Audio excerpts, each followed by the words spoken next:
et nous sommes venus à la solution d'une plateforme et d'un véhicule qu'on a appelé un parapluie, qui était vraiment quelque chose, une armature très très simple, qui servait simplement à protéger les gens des intempéries. Monsieur Boulanger me disait, ce que je veux, c'est que par rapport à une motocyclette, les gens se sentent à l'intérieur de quelque chose. C'était ça la philosophie du véhicule. The next generation of cars, although odd to look at, appeared to be the perfect solution to Boulanger's brief.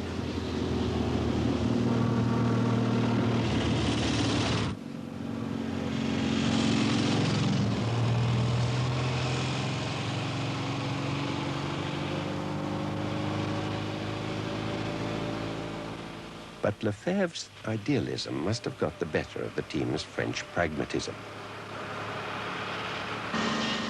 Having abandoned the monocoque, these vehicles were still lovingly sculpted out of even more of the expensive and lightweight aluminium and magnesium. Hardly the right stuff for the simple peasant farmer.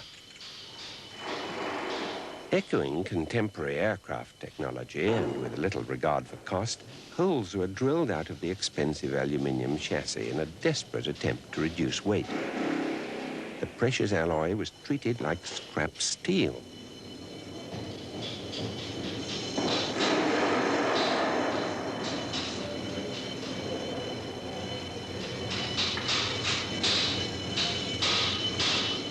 But it was the car's elaborate and ineffective torsion bar suspension system that proved to be the downfall.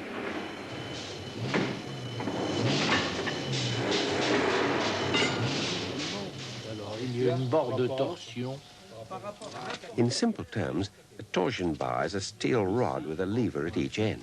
The wheels are fixed to the ends of the levers. Twisting the rod produces springing. Even the original engineers need time to refresh the detail of their memories. Tous les leviers là sont montés sur roulement à billes pour éviter les frottements. On voit bien qu'il y a des freins à cordes. Et alors l'essieu arrière, le bras arrière est relié ici au bar, est relié ici au bar, et l'essieu avant est relié par un câble qui est ici, qui vient de l'essieu avant pour attaquer ces barres-là. Et la suspension est entre ces barres qui font ce chemin-là pour augmenter la longueur avec les deux petites barres. From the Citroën test track west of Paris, Henri Loredon. Le système de la suspension est assez complexe à expliquer. Toutes les barres de suspension sont logées derrière, sous le siège, là. Derrière. Et il y a une série de... En tout, il y a 8 barres de torsion. Je les dénombre. Il y a une barre pour l'avant, une barre pour l'arrière et une barre intermédiaire par côté, plus une barre de surcharge. Pareil pour l'autre côté. Ça fait 8 en tout. La barre de surcharge n'intervient qu'au poids de 2 personnes avant et d'une personne à l'arrière. Vous comprenez, pour renforcer la suspension, au moment où il y aura la 4e personne et les 50 kilos dans le coffre arrière. C'était prévu comme ça. Voilà, alors vous voyez bien comment travaillent les barres de torsion, là.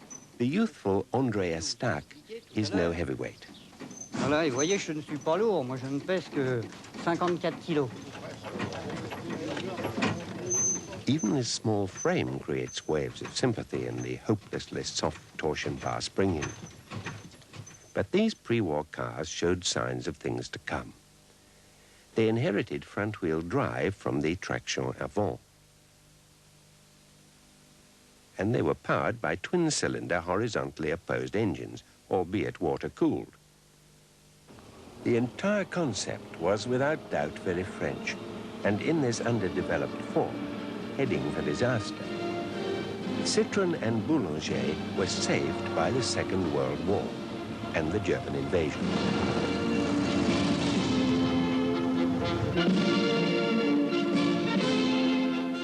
Now they had some time to develop the car, under circumstances Michelin liked best. Complete secrecy.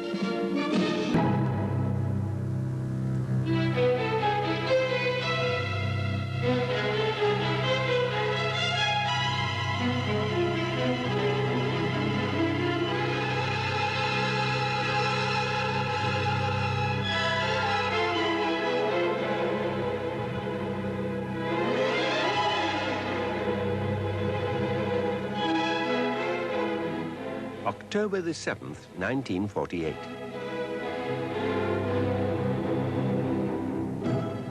Launch day for Boulanger's People's Car. Here in Le Grand Palais, post-war austerity is swept aside. It's the Paris Motor Show, an extravagant display of European and American grandiose. Despite its ungainly exterior, the De Chevaux boasts 13 years of intense, innovative development.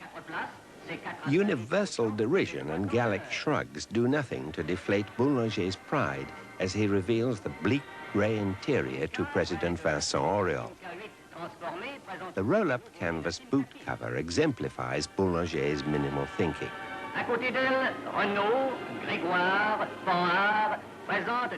Against modern and exotic shapes like this experimental Panhard de Navia, the De Chevaux appears crude, but as the population soon learn, looks are deceptive.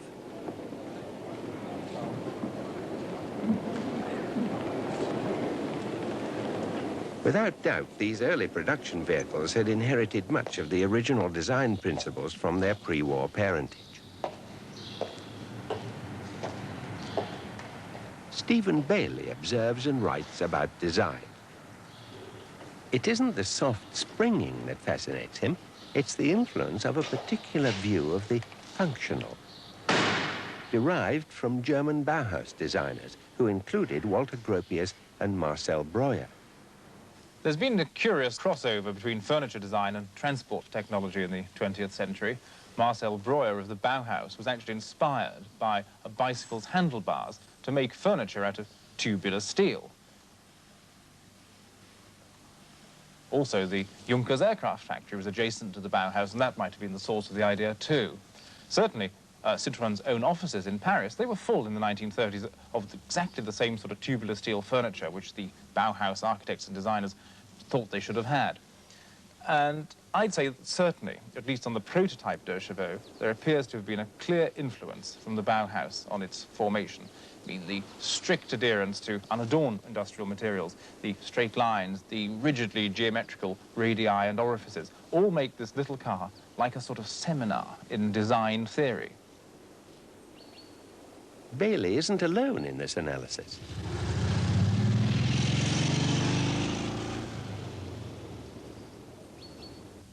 Carl Olsen is an American in Paris. He is also the current chef du style, or head of design at Citroën. He too is convinced of the inheritance of a particular aesthetic. The aesthetic, certainly of the prototype in particular, follows the ethics of the Bauhaus at that point in time, which really was a rather naive point of view of what technology is. All the planes are extraordinarily simple and require very minimal tooling to achieve. However, the end product is very labor-intensive and therefore inevitably expensive to produce. You see this very often in the furniture of the Bauhaus in the 1930s, where they have what they call a machine aesthetic, but in fact, the methodology for the fabrication was very labor-intensive, and what the result was a very elitist furniture. If you think of form follows function, or less is more, the original prototype probably followed what architects and artists of the time felt were the tenets of that movement. However, the resolution of the car and its eventual form, lacking in some of the aesthetic purity, really can be said to be nearer to form follows function.